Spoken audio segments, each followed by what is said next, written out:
Video பார்த்துட்டு இருக்கிற உங்களுக்கு எல்லாருக்கும் வணக்கம். இன்னைக்கு நான் லாக்ட் அப் அப்படின்ற ஒரு ஸ்பானிஷ் வெப் சீரிஸோட 2வது எபிசோட தான் சொல்ல போறேன். ஏற்கனவே ஒரு எபிசோட் நம்ம சேனல்ல போட்டிருக்கேன். அந்த வீடியோ பார்க்காதவங்க அதை பார்த்துட்டு அப்புறமேட்டு இந்த வீடியோக்குள்ள பாங்க. ஏன்னா அப்பதான் உங்களுக்கு ஒரு கண்டினியூஸ் கிடைச்ச மாதிரி இருக்கும். ஸோ இன்னைக்கான வீடியோக்குள்ள போறதுக்கு முன்னாடி முதவாட்டி யாராச்சும் இந்த வீடியோ பார்த்துட்டு இருக்கீங்கன்னா நீங்க கேட்டுக்கொண்டிருப்பது தமிழ் பாய் சேனல். நான் ஹரிஹரன். இந்த சேனல் உங்களுக்கு பிடிச்சிருந்தா மட்டும் சப்ஸ்கிரைப் பண்ணி பக்கத்துல வர பெல் பட்டியும் சேர்த்து கிளிக் பண்ணிக்கிங்க. டெலிகிராம்ல ஃபாலோ பண்ணாதவங்க ஃபாலோ பண்ணிக்கிங்க. இப்போ நாம இந்த படத்தோட கதைக்குள்ள போயிடலாம். 2வது எபிசோட் தொடக்கத்திலேயே கிரண் ஒரு லாயர் முன்னாடி உட்காந்து பேசிட்டு இருக்காங்க. அந்த லாயர் கேஸ் கட்டெல்லாம் படிச்சு பார்த்துட்டு ஓகே நான் பாத்துக்கிறேன் அப்படின்ற மாதிரி சொல்றாரு. அது கிரண் என்ன சொல்றாங்கன்னா, நான் கூடிய சீக்கிரம் வெளில போய் ஆகணும், எவ்வளவு சீக்கிரம் முடியுமோ என்ன வெளில இட்டுட்டு போங்க அப்படின்ற மாதிரி சொல்றாங்க. ஓகேமா, உன் மேல 4 கேஸ்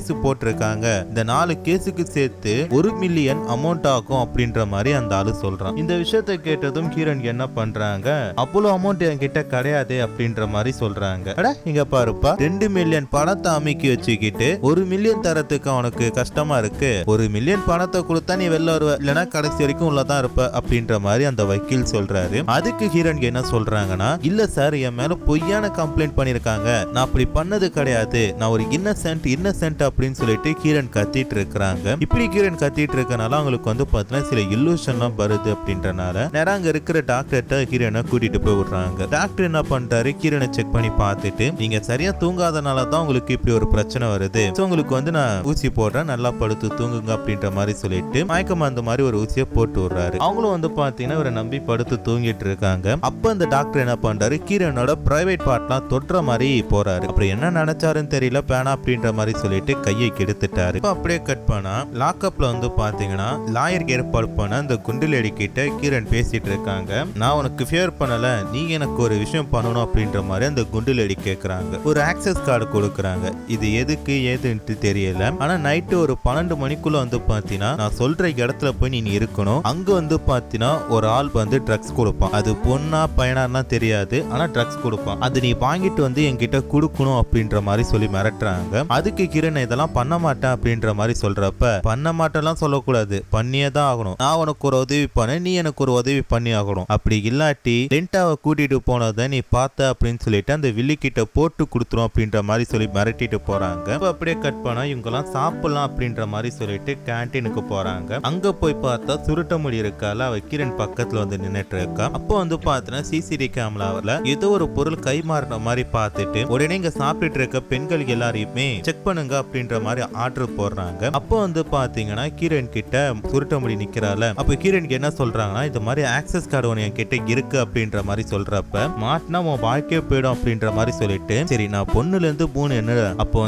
பாத்தீங்கன்னா நான் சில கலவரம் பண்ணுவேன், அந்த டைம்ல அந்த கார்டை எங்கேயாச்சும் பதுக்கி வச்சிரு அப்படின்ற மாதிரி சொல்றாங்க. சரின்ட்டு கிரணும் வெயிட் பண்ணிட்டு இருக்க கரெக்டா பாத்தீங்கன்னா இந்த சுருட்ட முடியோட பிரஸ்ட பிடிச்சு அவங்க அனுப்பிட்டாங்க. இதனால பாத்தீங்கன்னா அந்த பொண்ணு கடுப்பாகிட்டு எங்கடி கை வைக்கிற அப்படின்னு சொல்லிட்டு அந்த செக் பண்ற லேடியை போட்டு அட்டின்னு அடிக்கிறாங்க. இதை பயன்படுத்திக்கிட்டு கிரணுக்கு என்ன பண்றாங்க, அந்த கார்டை யாருக்கும் தெரியாம பதுக்கி வச்சுட்டாங்க. எங்க வச்சாங்க, பின்னாடி இருக்கிற அந்த சாப்பாடு குண்டான்ல. ஆனா போலீஸ்காரங்க கிரணை செக் பண்ணி பார்த்துட்டு இந்த பொண்ணு கிட்ட எதுவும் இல்ல அப்படின்ற மாதிரி சொல்லிட்டாங்க. ஆனா பாத்தீங்கன்னா சமையல் போட்டுட்டு இருக்க அந்த ஆயமா என்ன பண்ணுது, இந்த சாப்பாட்டுல இந்த கார்டு இருந்துச்சு அப்படின்ற மாதிரி சொல்லி எடுத்து கொடுக்குறாங்க. எல்லாரும் ஏமாத்தலாம், 3வது உட்கார்ந்து இருக்கானே அவனை ஏமாத்த முடியுமா அப்படின்ற மாதிரி சிசிடிவி கேமரால இங்க நடக்கிற எல்லாத்தையுமே ஒரு போலீஸ்கார் பார்த்துட்டு இருக்கிற மாதிரி நமக்கு தெரியுது. இப்போ அப்படியே கட் பண்ண கிரண் என்ன பண்றாங்க, அவங்க அம்மா கிட்ட போன்ல பேசிட்டு இருக்காங்க. அவங்க அம்மா என்ன சொல்றாங்கன்னா, தம்பிக்கு கல்யாணம் ஆக போகுது அப்படின்ற மாதிரி சொல்றாங்க. இதை கேட்டு கிரண் சந்தோஷப்படுறாங்க. நீ கல்யாணத்துக்கு கண்டிப்பா வந்துடல அப்படின்ற மாதிரி அவங்க அம்மா கேக்குறப்ப, இல்லம்மா நான் ஜெயில இருக்கேன் அப்படின்ற மாதிரி சொல்லிட்டு கிரண் அழுதுட்டு இருக்காங்க. என்னடியாச்சு, என்ன பண்ண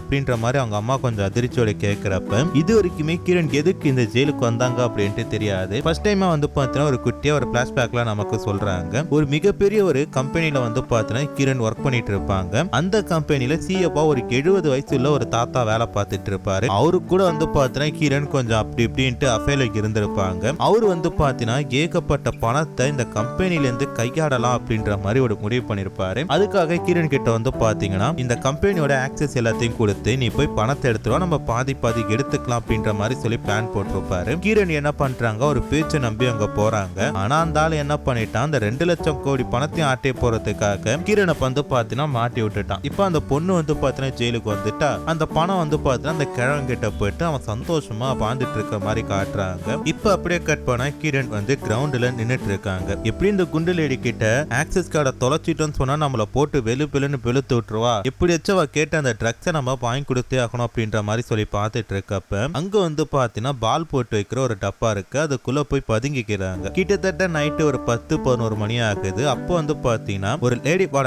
என்ன பண்றாங்க, ஒரே ஒரு கைதி மட்டும் காணோம், அவ யாருன்னு சொல்லி கண்டுபிடிக்கணும், எல்லா ரூம்லயும் போய் நான் செக் பண்ண போறேன் அப்படின்ற மாதிரி சொல்லி அனௌன்ஸ் பண்றாங்க. இதனால கிரண் வந்து பாத்தீங்கன்னா கண்டிப்பா இந்த இடத்த விட்டு போனா மாட்டிப்போம், அது மட்டும் இல்லாம இந்த இடத்துல இருந்தாலும் மாட்டிப்போம், நம்ம என்ன பண்ண போறதுன்னு சொல்லி அவங்க யோசிச்சுட்டு இருக்க கரெக்டா அந்த இடத்துல வந்து பாத்தீங்கன்னா ஒரு ட்ரோன் வருது. அதை பார்த்ததும் ஹீரோயின் ஓ இதுதான் அந்த ட்ரக் டீலரா அப்படின்னு சொல்லிட்டு அந்த ட்ரக்கை பிடிச்சிக்கிறாங்க. அதுக்கடுத்து அவங்க இருக்கிற அந்த குப்பாக்குள்ளே வந்து பாத்தீங்கன்னா மறைச்சிக்கிட்டு என்னை காப்பாத்துங்க என்ன யாரோ கடத்தி வந்து போட்டாங்க அப்படின்ற மாதிரி சொல்லிட்டு இருக்காங்க. அப்போ வந்து பாத்தீங்கன்னா அங்க இருக்கிற போலீஸ்காரங்களும் வந்து கிரணை காப்பாத்துறாங்க. கிரணோட முகம் கையெல்லாம் பாத்தீங்கன்னா செம்மையா அடிபட்டு இருக்கு. அம்மா இந்த இடத்தோட இன்சார்ஜ் இருப்பாங்களா அவங்க எங்கன்னு சொல்லி கேட்டா அவங்க வந்து பாத்தீங்கன்னா கிரணை பார்த்துட்டு உன் மேல டவுட்டா இருக்கு இவரை செக் பண்ணுங்க அப்படின்ற மாதிரி சொல்றாங்க. அங்க இருக்கிற எல்லாரும் வந்து பாத்தீங்கன்னா கிரணை செக் பண்ணி பார்த்தா அந்த பொண்ணு கிட்ட பொண்ணுமே இல்ல. ஒண்ணு இல்ல மேம் இவங்களை பெற்றலாம் அப்படின்னு சொல்றப்ப பார்த்தா அவங்க பிரைவேட் கார்ட்டுக்குள்ள வந்து பாத்தீங்கன்னா அந்த பொட்டலத்தை மறைச்சு வச்சிருக்காங்க போல இருக்கு. அடி ராஸ்கல் நீ தான் அந்த சப்ளையரா அப்படின்ற மாதிரி சொல்லிட்டு இப்ப அப்படியே கட் பண்ணா கிரணை வந்து பாத்தீங்கன்னா ஒரு ட்ராக் ரூம்ல அடைக்கிறாங்க. இந்த ரூம்ல வந்து பாத்தீங்கன்னா ஒரு லைட் அண்ட் ஒரு பெட் மட்டும் தான் இருக்கு. இந்த ஜெயிலுக்கு பக்கத்துல கேட்டாப்ல யாரு இருக்காங்கன்னு கூட தெரியாது. ரொம்ப ஒரு கொடூரமான அறை இது. அப்போ வந்து பாத்தீங்கன்னா ஏசி வென்டிலேட்டர் வழியா கீரனுக்கு வந்து பாத்தீங்கன்னா ஒரு குரல் கேக்குது. பக்கத்து சிறையில இருக்க ஒரு பெண் வந்து பாத்தீங்கன்னா கீரன் கிட்ட பேசிட்டு இருக்காங்க. ஆமா எதுக்கு நீ உள்ள வந்த அப்படின்னு சொல்லி கேக்குறப்ப ட்ரக் டீலிங்காக வந்த அப்படின்ற மாதிரி சொல்றாங்க. அச்சோ நீ ட்ரக் அடிப்ப அப்படின்னு சொல்லி கேக்குறப்ப இல்ல என்ன ஒருத்தவங்க வாங்கிட்டு வர சொன்னாங்க, பட் அவங்க பேரை நான் சொல்ல மாட்டேன் அப்படின்ற மாதிரி கீரன் சொல்றாங்க. ஆமா அவங்க சொன்னாங்கன்ட்டு எதுக்கு நீ இதான் செய்யற அப்படின்ற மாதிரி கேக்குறப்ப டெய்லினா நான் கொலை பண்ணிடுப்பா அப்படின்ற மாதிரி மிரட்டினாங்க அப்படின்ற மாதிரி கிரண் சொல்றான். அதுக்கு அந்த லேடி என்ன சொல்றாங்க, சரி பார்த்து பத்திரமா இருப்பா அப்படின்ற மாதிரி சொல்லிட்டு அந்த இடத்தை விட்டு போறாங்க. அதுக்கடுத்து தான் தெரியுது இது எல்லாத்தையுமே அந்த வார்டன் இருப்பாங்க அந்த இடத்துக்கு அவங்க தான் வந்து பாத்தீங்கன்னா மிமிக்ரி பண்ணி கிரண் கிட்ட உண்மையை பாக்குறதுக்காக பேசிருக்காங்க அப்படின்னு சொல்லி பொறுமைப்பட்டுருது. அதனால அங்க இருக்கிற ஹாஸ்பிட்டல கூட்டிட்டு போய் விட்டுறாங்க. அங்க இருக்கிற டாக்டர் கிரனுக்கு ஏற்கனவே பழக்கப்பட்டவரா கிரனை நல்லா பாத்துக்கிறாரு. அது மட்டும் இல்லாம கிரனுக்கு வந்து பாத்தீங்கன்னா ட்ரிப்ஸ் எல்லாம் போட்டு விட்டுட்டு அந்த பொண்ணை பார்த்து பத்திரமா இருமா அப்படின்ற மாதிரி போறாரு. அப்போ வந்து பாத்தீங்கன்னா ஒரு லேடி வந்து கிரண் கிட்ட பேசிட்டு இருக்காங்க. அம்மா நீ ட்ரக்ஸ் எல்லாம் அடிப்ப அப்படின்னு சொல்லி கேக்குறப்ப இல்ல அப்படின்ற மாதிரி கேக்குறாங்க. இல்ல நான் ட்ரக் யூஸ் பண்ணிட்டு இருக்கேன், அதை கண்டுபிடிக்கிறதுக்காக தான் என்னோட யூரின் டெஸ்ட் கேக்குறாங்க. நான் யூரின் டெஸ்ட் கொடுத்தா கண்டிப்பா மாட்டிப்பேன், நீ பொண்ணோட யூரினை தரியா அப்படின்ற மாதிரி கேக்குறப்ப கிரனுக்கு வந்து பாத்தீங்கன்னா போக்கே அப்படின்ற மாதிரி சொல்றாங்க. அப்ப அந்த இடத்துல தான் சுருட்ட முடிக்காரி இருக்கா போல இருக்கு. கிரனுக்கு சப்போர்ட் பண்றதுக்காக வாண்டடா போனவளுக்கு வெளா எலும்பு உடச்சு விட்டாங்க போல இருக்கு. இப்ப அப்படியே கட் பண்ணா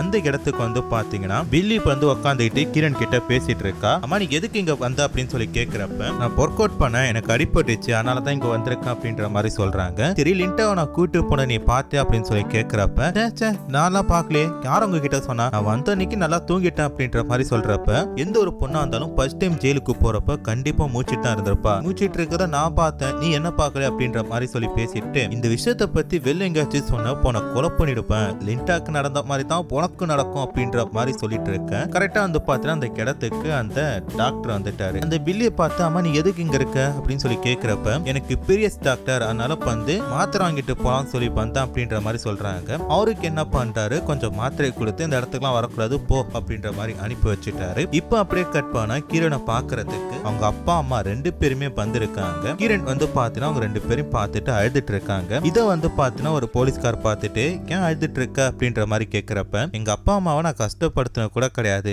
எனக்கான வேலையை நானே பார்த்துட்டு இருந்தேன், ஆனா அவங்க எனக்காக ஜெயிலுக்கு வந்தது எனக்கு ஒரு மாதிரியா இருக்கு அப்படின்ற மாதிரி சொல்றாரு. அப்போ அந்த ஆபீசருக்கு என்ன சொல்றாருன்னா கொஞ்சம் சாக்லேட்டை கொடுத்து அழுகாத சந்தோஷமா இருக்கிற மாதிரி உங்க அம்மா அப்பா கிட்ட போய் காட்டிக்க, கண்டிப்பா வந்து பாத்தீங்கன்னா அவங்களும் உனக்காக சப்போர்ட் பண்ணுவாங்க அப்படின்ற மாதிரி அனுப்பி வைக்கிறாரு. ஹீரோனும் அதே மாதிரி அவங்க அப்பா அம்மா கிட்ட போயிட்டு ஜாலியா பேசிட்டு இருக்கிறாங்க. அம்மா என்னாச்சு எதுக்கு இங்க வந்த அப்படின்ற மாதிரி கேக்குறப்ப ஹீரோனுக்கு என்ன சொல்றாங்கன்னா ஒருத்தனை ஃபுல்லா லவ் பண்ணிட்டு இருந்தாப்பா அவனுக்கு ஏமாத்திட்டான் அப்படின்ற மாதிரி சொல்றாங்க. அது மட்டும் இல்லாம நான் இங்க இருந்து பெல்ல போனோம்னா கிட்டத்தட்ட $1 மில்லியன் கொடுக்கணும் அப்படின்ற மாதிரி சொல்றாங்க. இந்த விஷயத்தை கேட்டதும் அம்மா கறிக்கு என்ன பண்றானா எது 1 மில்லியனா, நம்ம வீடு நிலம் போலம் எல்லாத்தையும் வித்தா கூட அவ்வளவு அமௌண்ட் வராது போல இருக்கே, இதை கேட்கறப்ப எனக்கு மயக்கமா இருக்கு வெயிட் பண்ண அப்படின்ற மாதிரி சொல்லிட்டு அவங்க பெல்ல போறாங்க. ஆனா அப்பா என்ன பண்றாருன்னா நீ தப்பு பண்ணிருக்க மாட்டேன்ட்டு எனக்கு நல்லா தெரியுது, ஆனா ஒரு விஷயத்த சொல்றேன் நான் பாத்துக்கிறேன், உன் கூட நான் இருக்கிற வரைக்கும் நீ எதுக்கு கால் பண்ணும் அப்படின்ற மாதிரி சொல்றாரு. அது மட்டும் இல்லாம இந்த டேபிளுக்கு கீழே என்கிட்ட $5000 வச்சிருக்கேன், அதை எடுத்து உன் ஜட பின்றப்ப சேர்த்து பிணிக்க, அப்போதான் அந்த போலீஸ்காரங்க அப்புறம் இருக்கிற மத்தவங்களும் கண்டுபிடிக்க மாட்டாங்க அப்படின்ற மாதிரி சொல்றாரு. திருப்பி ஒரு விஷயத்த சொல்றாரு, இங்க என்ன நடந்தாலும் அப்பா நான் இருக்கேன், பயப்படாத அப்படின்ற மாதிரி சொல்றாரு. இவங்க 2 பேரும் ஏதோ பிளான் போட்டு பேசுற மாதிரியே தெரியுது, பட் என்னன்னு தான் சரியா தெரியல. இப்போ அப்படியே கட் பண்ண கிரண் வந்து பாத்தீங்கன்னா சாப்பிடலாம் அப்படின்ற மாதிரி சொல்லிட்டு கேண்டீன் போறாங்க. அங்க போன கடுத்து கிரண் மீன் வேணும் அப்படின்ற மாதிரி கேக்குறப்ப மீன் ரெடியாக கொஞ்சம் லேட் ஆகும், நீங்க உட்காருங்க உங்க இடத்துக்கே வரும் அப்படின்ற மாதிரி சொல்றாங்க. சரின்ட்டு கிரண்க்கு என்ன பண்றாங்க, ஒரு 5-6 டேபிள் தள்ளி போய் உட்கார கொஞ்ச நேரத்துல வந்து பாத்தீங்கன்னா அந்த செஃப் வந்து மீனை ரெடி பண்ணி அங்க இருக்கிற ஒவ்வொரு டேபிளா மாத்தி கொடுக்க சொல்றாரு. ஒவ்வொரு டேபிளா வந்து பாத்தீங்கன்னா கிரணுக்கு அந்த மீன் மேல எச்சி துப்பி கொடுத்துட்டு இருக்காங்க. இந்த விஷயத்த பார்த்தா கிரணுக்கு அந்த மீனை சாப்பிடணுன்ற எண்ணமே போயிட்டு அப்புறமேட்டு வந்து பாத்தீங்கன்னா கிரண் அந்த மீனை சாப்பிடாம வச்சிருக்காங்க. இதை பார்த்து அந்த எச்சி துப்புன ஒரு பொண்ணு என்ன பண்றா, சாப்பாடு வேஸ்ட் பண்ணக்கூடாது, சாப்பிடு